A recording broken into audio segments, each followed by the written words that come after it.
ሰላም ሰላም ሰላም የተከበራችሁ የወሬ ተከታታዮች በአራም ወልደ ኃይል ዘምርቶ ስርጭት ውስጥ ያለ ነው። ዛሬ ትምህርቱን እንተማረው ስለ ጽዳቃ ማለት ጽዳቃ ማለት ምጽዋት መስጠት ማለት ነው። አንድ ሰው ሲሰጥ እሱ ሲሰጥ ሰጭ መሆኑ እኮ እሱ ተቀባይ ነው። ሰጩ ራሱ ተቀባይ ነው። ለምን ድሃ ሰው አይደለም ተቀባዩ።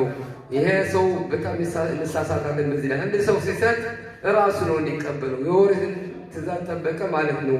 አንድ ሰው ሀብታም ቢሆን ድሃም ቢሆኑ የምጽዋት አንዱ በቃላቱ ስጦታ አለ። ሰላም ማለቱ ስጦታ ነው። ጥሩ ማሰቡ ስጦታ ነው። ገንዘብ መስጠቱ ስጦታ ነው። ምክር መስጠቱ ስጦታ ነው።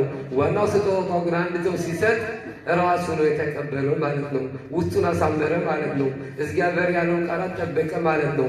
ስለዚህ ጽዳቃን ያደረግ ከሞት ይድናል ይባላል። ከሞት ከስውር ሞት ይድናል እና ከዛ ዋናው ግና ከሞቱ በፊት እዚህ በፊት ራሱ እግዚአብሔርን ቃላት በጠበቁ ያስፈላጊ ነው። አንድ ሰው ሲሰጥ ተቀባይ ነው እንጂ ሰጭ ብሎ እንዳያስብ እንዳይኮራ። ስለዚህ ሰጭ አድርገን እንጂ ተቀባይ አድርገን ለዘላለም ሁላችን ያኖርልኝ። እስከሚመጣው ጊዜ ሰላም ሰላም ናችኋለሁ።